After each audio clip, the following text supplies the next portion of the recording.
No one will be seated after the doors are closed. It helps maintain the illusion. The first Spider-Man film had made arachnophiles of moviegoers. All of a sudden, everybody loved hairy spiders and suddenly they were in everybody's homes as family pets. Okay, maybe that's a bit of a stretch. You've stuck your webs in my business for the last time! Now you'll have this woman's death on your conscience! The sequel to Spider-Man would build on the success of the first movie and would give us one of the very best superhero films ever. I'm Spider-Man. Spider-Man 2.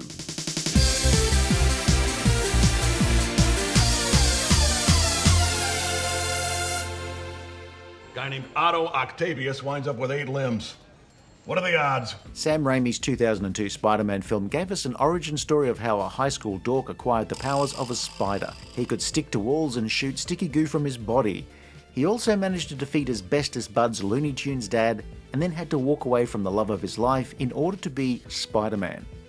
It's a familiar story. I once acquired the powers of a spider, which did give me the power to walk on walls, but only while heavily intoxicated. Also, having now sobered up, I just may need to pop down to the hardware store to pick up a few tubs of wall putty and a spatula. You know, it's the darndest thing. I really don't remember seeing those holes in the wall yesterday. The first film made a lot of money for Marvel Studios and Sony, but it also made a lot of moviegoers very happy. A sequel was a foregone conclusion, like what happened after Auntie Beryl won a trip on a suborbital spaceflight but forgot to take her motion sickness medication. It's a terrible joke, but thank you for coming. During development of the film, multiple writers would submit drafts, including Smallville creators Alfred Goff and Miles Miller. Alvin Sargent put together a final screenplay that would collect elements of each draft that Sam Raimi had liked. Any more bright ideas? I got a few! Spider-Man 2's plot would take its inspiration from several storylines from comics, and also a little bit from Superman 2, where, of course, the hero calls it quits in favor of having an ordinary life. Get it done, or I'm failing you. Peter Parker isn't having much fun. He's on the verge of failing his courses, he's lost his job delivering pizza, and the love of his life, MJ, taunts him from billboards as her career takes off. His main source of income is selling photographs of Spider-Man to the Daily Bugle, I pay you because for some reason that psycho Spider-Man will pose for you. where editor J. Jonah Jameson delights in stirring up anti-Spider-Man sentiment in order to sell newspapers. Harry Osborn is now a big wheel at Oscorp, where he's still obsessing over the identity of Spider-Man. Peter's link to the web-slinger is a point of contention between the friends. Harry introduces Peter to the brilliant inventor, Dr. Otto Octavius. Peter bonds with Octavius over dinner with the scientist and his wife. Octavius's plan is to something, the power of the sun in the palm is blah blah blah. To help him control his fusion project, that's cheap electricity, blah blah blah, he's got these 4 AI-controlled tentacle things that are governed by the device on the back of his neck. It's all good, it's AI, nothing could possibly go wrong. Which is why I developed this inhibitor chip to protect my higher brain function. I mean, it's all very good to have the power of the sun in the palm of your hand, which ironically enough is exactly what you need to power these 4 AI-controlled tentacles. Of course, if it were me, I might have conducted this experiment somewhere else, a location that was a little bit more removed from a major population centre. But that's just me, I don't want to harsh your buzz, bro. I mean, I'm a bit of a worrywart. I'm sure the experiment will go off without a hitch, but even so, I'm just going to stand over there. However, this is of course a movie, so what are the odds of A, things going swimmingly, or B, everything turning to shit? So if you chose A, I mean, bless. But unfortunately, it's B. Oh god, it's B. The reaction gets out of control, threatening the city. Spider-Man whips it out to stop a catastrophe, but Octavius is wounded, his wife killed, and Harry Osborn and Oscorp are going to take a massive financial hit the very same day that they launch their new cryptocurrency, Harry Oscoin. Oh no. No! Peter can't get his act together with MJ, where his Spider-Manning duties prevent him from attending her play. His Spidey powers are also starting to fail him at inopportune moments, leading him to ponder whether this is a sign that he's just not cut out to be a Spider-Man. I mean, imposter syndrome is real, but it really shouldn't stop you from crawling up a wall. Assuming, of course, that you were already able to crawl up a wall. Am I not supposed to have what I want? Peter decides his performance anxiety is due to the burden of being Spider-Man, with the whole superhero thing detracting from the rest of his life. So he decides to hang up his onesies and double down on just being Peter Parker, where maybe he can get his life together and get his academic career back on track. Peter Parker's prognosis for perpetual peace of mind is perplexing, in that Peter is as pleased as punch with how his pulling out of his role as protector of the populace is proceeding, but he does ponder if perhaps he's only pretending that his principles preclude him from performing perfectly as Spider-Man, the pugnacious protagonist. Help me, I think I need some oxygen. oxygen. In short, he ain't fooling no one. Wait, does that mean he is fooling someone, or am I overthinking the grammar again? I mean, that's a no and a yes. Peter also reveals to Aunt May his role in Uncle Ben's death. She needs to process the info, and so she goes up to her bedroom, either to have a good cry, or maybe to play Animal Crossing. I can't say which, but if I were a betting man, I would guess the former.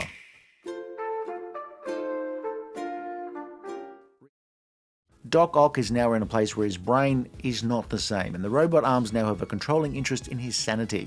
Something talking. He wants to continue his work, which without realising it was basically fast-forwarding the destruction of the city. Steal it? No, I'm not a criminal.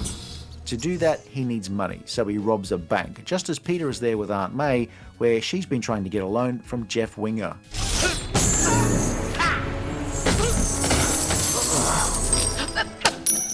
Ow! Doc Ock also needs some tritium, which is so rare you just can't get it with Prime free shipping, and so he does a deal with Harry Osborn, Spider-Man, for the tritium. The thirst for tritium is real. I mean, I once tried to buy some tritium on Facebook Marketplace. I just ended up with a busted 14-inch Sony CRT. Peter has gotten his life together, has patched things up with MJ, but she's now engaged to J. Jonah Jameson's astronaut son. But Peter's finally had a realization. The world needs Spider-Man more than he needs to be Peter Parker.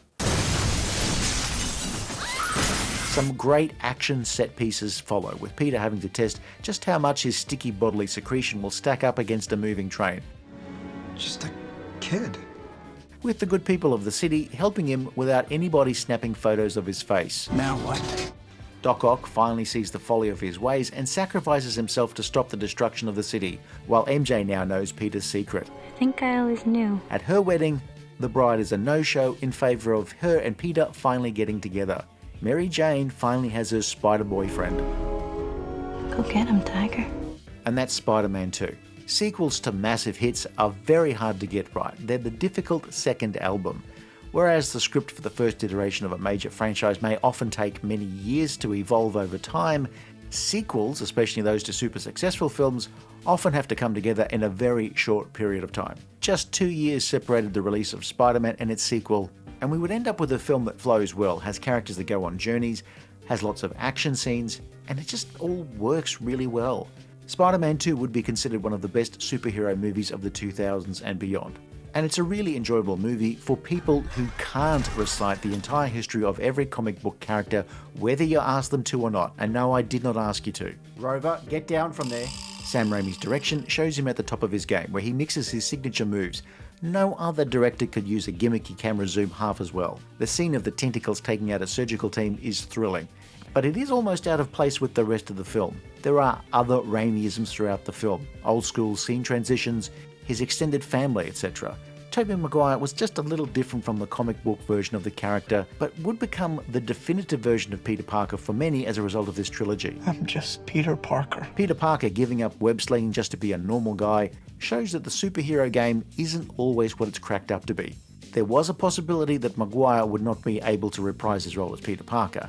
He'd had a serious back problem that may have prevented him from returning, and a backup casting process was undertaken, with actors like Jake Gyllenhaal named as a potential Peter Parker. My back! Oh, my back! Kirsten Dunst as MJ was a character who had worked out in her head that there was a link between Peter and Spider-Man, but she was still working through things. Peter Parker had disappointed her enough, and so she gets engaged. But once Peter became a little more present, she became interested again. Also, her astronaut fiancé might have been a spaceman, but he was no Spider-Man. Rosemary Harris as Aunt May even gets in on the action here. What do you mean? James Franco is back as the obsessive Harry Osborn. He's less a major character and more like somebody set up to be a future villain in, I don't know, maybe a third film of some description. Dr. Octopus. I like it. Of course you do. New villain in town. Doc Ock. The Daily Bugle team, J.K. Simmons, Bill Nunn, Ted Raimi and Elizabeth Banks reprise their roles. Simmons as Jameson again walks away with every scene he's in. Call Deborah. The caterer.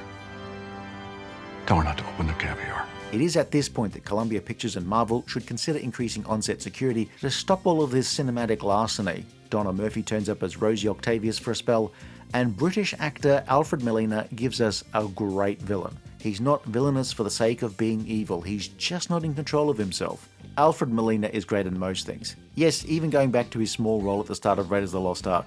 But on a side note, can we all hold hands and send good vibes that somebody will officially release the 1992 BBC TV movie starring Alfred Molina called Trust Me? The power of the sun in the palm of my hand. Nothing will stand in our way. This is a movie where every little role is filled with somebody you know from somewhere else. Emily Deschanel. I'm not paying for those. Joel McHale. Yes, I see. Asif Mandvi. You're fired. Daniel Day Kim. I mean, voiceover legend Phil Lamar is just standing there on the right. Also, they managed a few dead characters popping up, so we get a welcome return appearance from Cliff Robertson and Willem Dafoe. Bruce Campbell, star of Raimi's Evil Dead franchise, again makes a small role like the Usher into a massive one. Two smaller characters made a big impression, Ursula and her father, Mr. Ditkovich, Peter's landlord. Rent? Where Elya Baskin would forever be known as Rent Guy. If promises were crackers, my daughter would be fat. Spider-Man 2 is a film that's confident in whatever it does. Almost everything lands. The emotional beats, the jokes, the effect sequences. We sure showed him. What do you mean, we? It is a lot more CG heavy than the first film, but such is the care that's taken that it's rarely too distracting. The use of digital doubles would at least ensure that living stuntmen weren't crippled in order to show off live-action versions of things that were originally conceived of by comic book artists in the 60s. What do you mean they got a spine? Looking back, the train sequence might seem like it's pushing the limits of the CG of the era, or just maybe the rest of the film is pitched at a level where 2004 era visual effects did their job very well. I mean, it's a big action movie about a guy with the powers of a spider. The alternative to CG is this. But even CG-heavy scenes still have a lot of practical elements in there. Spider-Man 2 used a spider cam, no relation. A camera that ran along a high wire. You often see it used in sports, and of course apparently Spider-Man movies. Also, why is my social media feed now full of spider influencers? Spider-Man, Spider-Man, where have you gone to, Spider-Man? Composer Danny Elfman and Sam Raimi had a major disagreement while working on the movie. Other composers would contribute additional music to the movie, and Elfman would call Spider-Man 2 a miserable work experience, which would explain why he wasn't involved in the third Spider-Man movie. After the film's release, there was an extended version of the movie put out on DVD, a version labelled not so much as a special edition or a director's cut, but as Spider-Man 2.1, a title that displayed about as much imagination as an episode of the really low-effort Amazing Story spin-off, Mediocre Stories. Apart from this one shot, there's not really much in it that I would value over the theatrical release. Personally, this is still one of the best superhero movies made, at least up until this video was released. Top 5 at least. If not top 3, then possibly top 2. And if it's not in your top 10, then how about your top 20? The image you have is fantastic. It's really put together. The costume, this thing, I mean, it's really put together. Spider-Man 2 was another super successful movie, becoming the third highest grossing movie released that year. But it was a critical smash that would be hard to beat. Well, that's the truth. Spider-Man 3 would come out 3 years later, and thanks to a less than happy development cycle, would ultimately undo a lot of the goodwill created by these first two films. You're an embarrassment to him. Of course, that's a story for another day. If you enjoyed this review, please like and subscribe, leave a comment below, or check out some of our other videos.